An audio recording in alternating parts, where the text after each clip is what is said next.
معزز علماء کرام، طلبہ عزیز، بزرگوں اور بھائیوں، اور مجھ سے پردہ ہماری مائیں اور بہنیں، ابھی آپ کے سامنے دو خوش نصیب بچوں نے قرآن پاک کے حفظ کو مکمل کرنے کی سعادت حاصل کی ہے۔ یہ بہت خوشی اور مسرت کا موقع ہے۔ ان بچوں کے لیے، ان کے والدین کے لیے، رشتہ داروں کے لیے، مدرسے کے منتظمین اور اساتذہ کے لیے، بلکہ پورے علاقے والوں کے لیے مسرت کی بات ہے کہ حفاظ کی تعداد میں اللہ نے اضافے کی توفیق عطا فرمائی۔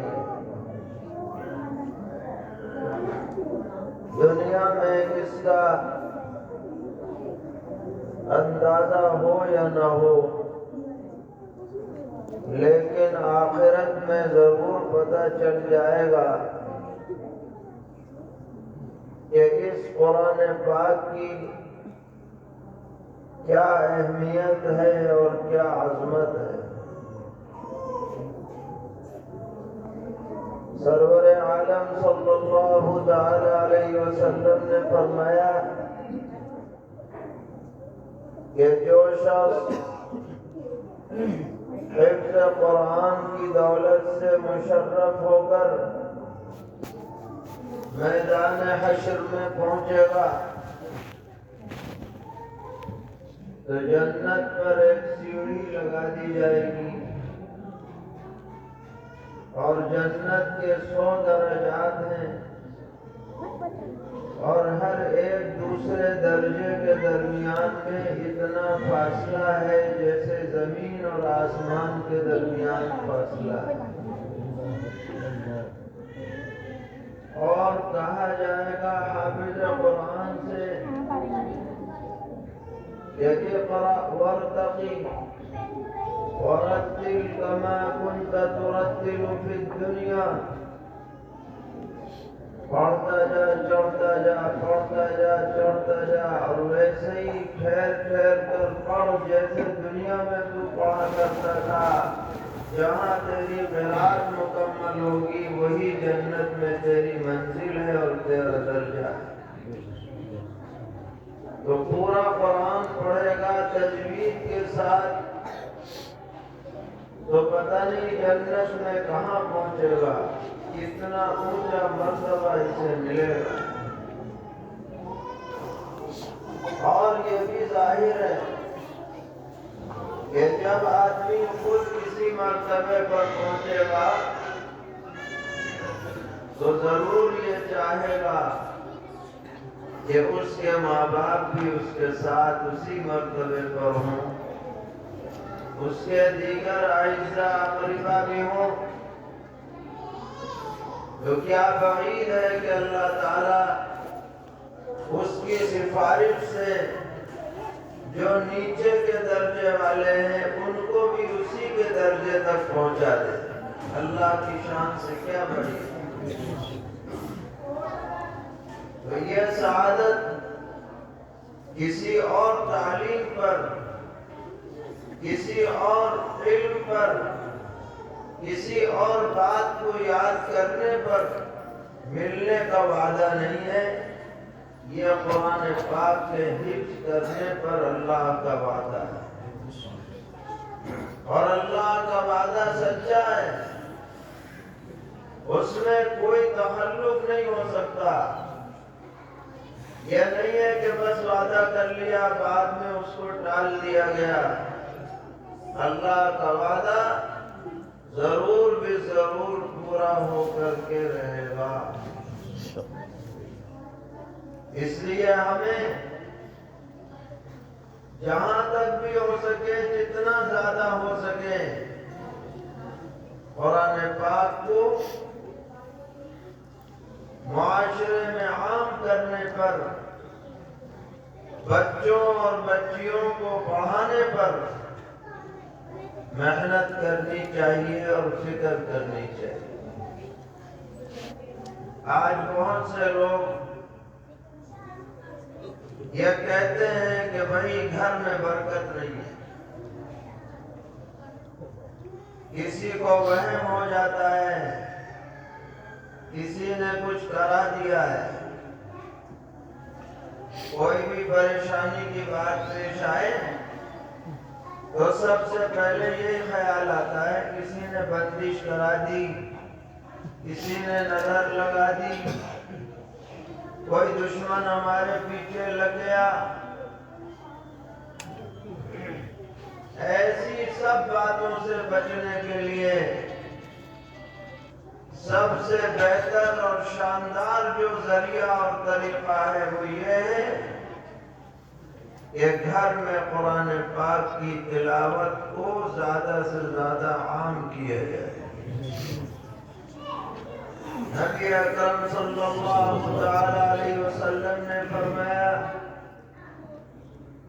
جس گھر کے اندر سورہ بقرہ پڑھی جاتی ہے وہاں جادو کا اثر نہیں ہوتا، شیاطین کا بس نہیں چلتا۔ اسی طرح فرمایا کہ جہاں پر آیت الکرسی پڑھی جاتی ہے وہ جگہ شیطان کے اثر سے محفوظ ہو جاتی ہے۔ تو اگر ہمیں اپنے گھروں کو بابرکت بنانا ہے، آفات و بلیات سے محفوظ رکھنا ہے،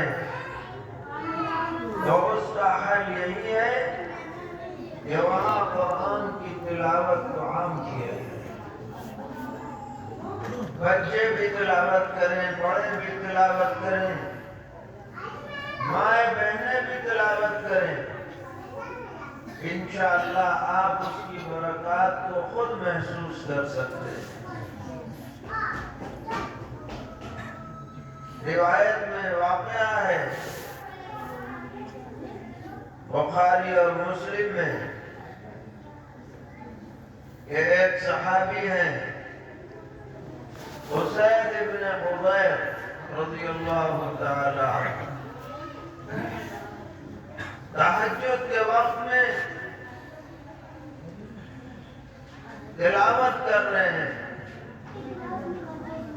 قریب میں گھوڑا بندھا ہوا ہے اور ان کا ایک چھوٹا بچہ لیٹا ہوا ہے جس کا نام ہے یحییٰ۔ اچانک پڑھتے پڑھتے محسوس ہوا کہ آسمان کی طرف سے کچھ روشنی چراغوں کی شکل میں نیچے آ رہی ہے۔ اس کو دیکھ کر گھوڑا بھڑکنے لگا۔ مجھے ڈر لگا کہ کہیں یہ میرے بچے پر پیر نہ رکھ دے، تو میں نے پڑھنا بند کر دیا، تو وہ روشنی اوپر کو چلی گئی۔ پھر کچھ دیر میں پڑھنا شروع کیا، پھر یہی صورت ہو گئی۔ پوری رات اسی میں گزر گئی، میں پڑھتا تو روشنی محسوس ہوتی اور میں پڑھنا چھوڑ دیتا تو روشنی اوپر چلی جاتی۔ صبح کو جا کر نبی اکرم صلی اللہ تعالی علیہ وسلم سے پورا حال بیان کیا تو آپ صلی اللہ تعالی علیہ وسلم نے فرمایا، اقرأ ابن حضیر، اقرأ ابن حضیر، ارے ابن حضیر پڑھتے رہتے، وہ جو روشنی تمہیں نظر آ رہی تھی وہ روشنی نہیں تھی، فرشتے آسمان سے تمہارا قرآن سننے کے لیے اتر رہے۔ سبحان اللہ، سبحان اور اگر تم پڑھتے رہتے تو مدینے والے بھی دیکھ لیتے انہیں۔ تو یہ صرف ابن فضیل کی بات نہیں ہے، یاد رکھیے، جہاں بھی قرآن پڑھا جائے گا اور اچھے انداز میں پڑھا جائے گا اور خلوص دل کے ساتھ پڑھا جائے گا اور اللہ کی رضا کے لیے پڑھا جائے گا، وہاں برکتیں نازل ہوں گی اور ضرور نازل ہوں گی، آفات و بلیات ہٹیں گی۔ اس لیے قرآن پاک کا قرآت پڑھنے پڑھانے کا سلسلہ ہر گھر میں جاری رہنا چاہیے۔ اپنے بچوں کو قرآن سکھلائیے، بچیوں کو قرآن سکھلائیے اور بہتر انداز میں پڑھنا بھی سکھلائیے۔ خالی پڑھ لینا کافی نہیں ہے، بلکہ اس کو تجوید کے قواعد و ضوابط کے مطابق پڑھنا ہے۔ قرآن اللہ کا کلام ہے، روا روی میں بےگار نہیں ڈالی جائے گی، بلکہ ہر حرف اپنے مخرج سے نکلے، غنہ اور اخفا کی رعایت کی جائے، کہاں راپور ہوگی کہاں باریک ہوگی اس کو ملحوظ رکھا جائے، کون سا لام پر پڑھا جائے گا کون سا باریک پڑھا جائے گا، اس کو پیش نظر رکھ کر کے تلاوت کی جائے تو یہ تلاوت واقعتاً تلاوت سمجھی جائے۔ اور اگر بس ویسے ہی پڑھ لیا گیا، ان باتوں کی رعایت نہیں رکھی گئی تو یہ تلاوت اللہ کے ہاں قبول نہیں ہوگی۔ اس لیے پڑھنا ہے اور بہتر انداز میں پڑھنا ہے۔ اسی لیے یہ مدارس و مکاتب قائم کیے گئے، اور آپ کے مدرسے کا تو نام ہی تجوید القرآن ہے، یعنی قرآن کو باتجوید پڑھنے کا یہاں اہتمام ہے۔ اللہ تعالیٰ اور ترقی عطا فرمائے۔ اس کے بعد اگلا مرحلہ یہ ہے کہ جو ہم پڑھ رہے ہیں اس کو سمجھنے کی بھی ہم کوشش کریں، کیونکہ قرآن پاک صرف تلاوت ہی اس کی کافی نہیں ہے، بلکہ اس کے مفہوم اور معنی کو سمجھنا بھی ضروری ہے۔ اس کی ہدایات ہمارے سامنے آئے ہیں، کیا کرنا چاہیے کیا نہیں کرنا چاہیے، کیا اللہ کا حکم ہے، کس بات سے اللہ نے منع کیا ہے، ان باتوں پر بھی ہماری نظر ہونی چاہیے۔ اس کے لیے عام لوگوں کو چاہیے، اس کی ایک شکل یہ ہے کہ مسجد میں کسی بھی نماز کے بعد امام صاحب یا کوئی معتبر عالم درس قرآن جاری کرے، روزانہ 4-5 آیتوں کا ترجمہ لوگوں کے سامنے پڑھ کے سنائے یا بیان کرے اگر اس میں صلاحیت ہے، تاکہ لوگ سمجھیں کہ ہم جسے نماز میں پڑھ رہے ہیں اس میں ہم سے کیا کہا جا رہا ہے، پتہ تو چلے۔ ساری زندگی گزر گئی قل هو اللہ پڑھتے پڑھتے، لیکن قل هو اللہ کا ترجمہ نہیں پتا، قل یا ایھا الکافرون کا ترجمہ نہیں پتا۔ اور جس کو اللہ نے لکھنے پڑھنے کی صلاحیت دی ہے وہ معتبر علماء کا ترجمہ ان کی تفسیر پڑھا کرے تاکہ سمجھیں۔ یہ تو عام لوگوں کے لیے ہے، اور بچے نے قرآن حفظ کر لیا، ابھی عمر کم ہے، وہ سیکھ سکتا ہے، اس کے لیے اگلا مرحلہ یہ ہے کہ وہ خالی حفظ پر اکتفا نہ کریں بلکہ عالمیت کا کورس کریں، سر پڑھے، نحو پڑھے، بلاغت پڑھے، لغت پڑھے، تاکہ وہ دوسروں تک اس کو پہنچا سکے۔ جو امانت اللہ تعالیٰ نے اسے عطا کی ہے، اس امانت کو وہ دوسروں تک منتقل کرنے کی صلاحیت اپنے اندر پیدا کرے۔ جب وہ قرآن سمجھ کر کے پڑھے گا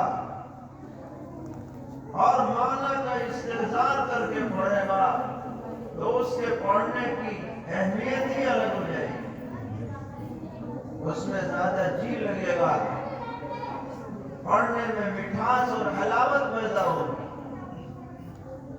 اور امت میں یہ سلسلہ نسل بعد نسل جاری رہے گا۔ اس لیے میرے بھائیوں، اللہ تعالیٰ ہمارے بزرگوں کی قبروں کو نور سے بھر دے کہ انہوں نے ایسے ادارے قائم کیے، ایسے مدارس قائم کیے جہاں قرآن کی بہترین تلاوت بھی سکھلائی جاتی ہے اور ان کے معانی پر بھی محنت کرائی جاتی ہے۔